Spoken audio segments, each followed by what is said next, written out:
Hey guys, it's Dr. Ed Ernstrom here. It is Wednesday and we're getting moving. And I'm on the move. I'm on the way to my son's baseball game. And so don't mind me if I don't look at the camera very much because I am trying to be as safe as possible and watch the cars around me while I'm driving. So, the topic that I wanted to address today is something that I see in my office quite frequently anytime I get a new patient or a new flare-up with an existing patient with low back pain.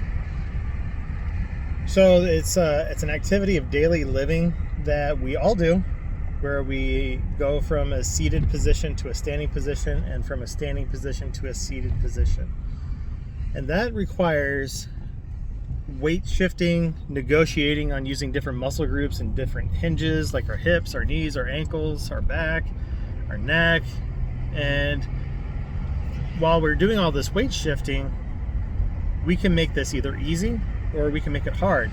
And usually if you're hurting, people unfortunately default to the hard because they're hurting so much that they don't want to use the muscles of their core and their low back.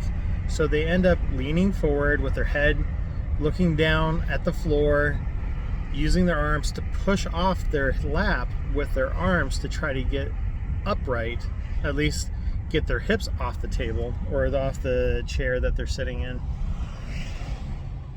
And then they'll use their hands, they'll bend their knees again and then use their hands to walk up their hips and trying to get their hips underneath their torso.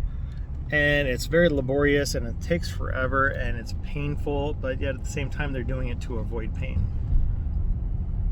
So as I sit in consultation with these patients and as I'm getting ready to examine them, I don't tell them that when I ask them to stand up from a seated position or to go ahead and have a seat on my table, that I'm watching how they move. And I'm watching this pattern on how they're trying to negotiate going from an upright to a seated and seated to an upright. And without fail, they usually attempt to use their arms or they try to bend their hips first before they've bent their knees and then try to put their hands down on the table to like gingerly support themselves with their hands. Or the exact opposite as they're trying to go to an upright standing position where they lean to the side and push off with their hands. So they're not using what they were designed to do. Unfortunately, that's the real issue, is that they're just doing it wrong.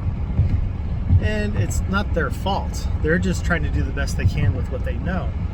So after a consultation exam and I treat them and they're feeling better and there's less inflammation, but yet maybe sometimes they still have some pain in their back, and I ask them to stand up and they still have that ingrained pattern of movement of trying to use their arms and shifting their weight forward and looking down.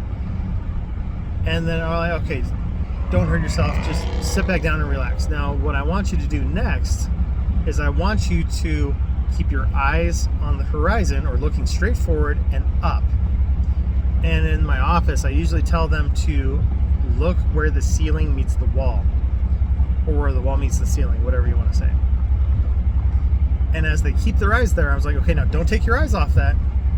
Now I want you to stand up while looking at that point. Don't take your eyes off of it.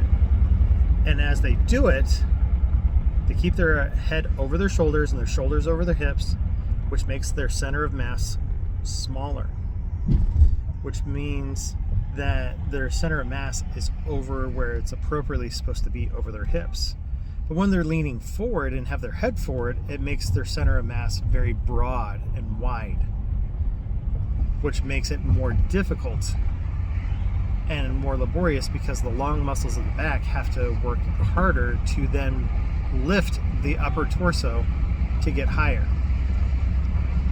Whereas if they keep their head over their shoulders and their shoulders over their hips, as they go to an upright position, their hips are doing all the work to get them off the table. And their upper back is already more over their hips, which means that it's already over their center of mass and they get to be upright and pop right up. Not a hack, it's not a trick, it's just biomechanics and physics, okay? This is just me teaching you guys an opportunity to have less pain, to have less opportunities for injury, because standing up and sitting down with that long back, and that is going to add fatigue to those muscles, and then you're going to be left to, you have to use your stabilizers, your movers, and they were never meant to do that, and those will fail, and that's when somebody ends up throwing their back out, or having that weak moment when they try to go from a seated to a standing position, or bend down to touch their toes, or tie their shoelaces and they can't get back up. This is where it all stems from. Anyhow, so I'm going to sign off now, but again, follow my YouTube station. If you're watching this on Instagram or Facebook, it's Ernstrom Spinal Rehab on YouTube.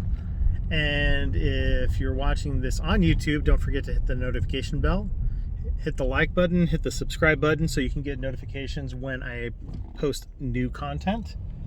And also just keep an eye for multiple times through the week now, Mondays, Wednesdays, and Fridays, and now Tuesdays, I am putting in new content too, where I'm going to start doing videos on intermittent fasting on Tuesdays, because there's a hashtag that I really want to take fire and take off, and because I care about my community and I care about the health of my community, and intermittent fasting has helped me so much on correcting my own insulin resistance and got me moving and get me to lose weight and all these great factors.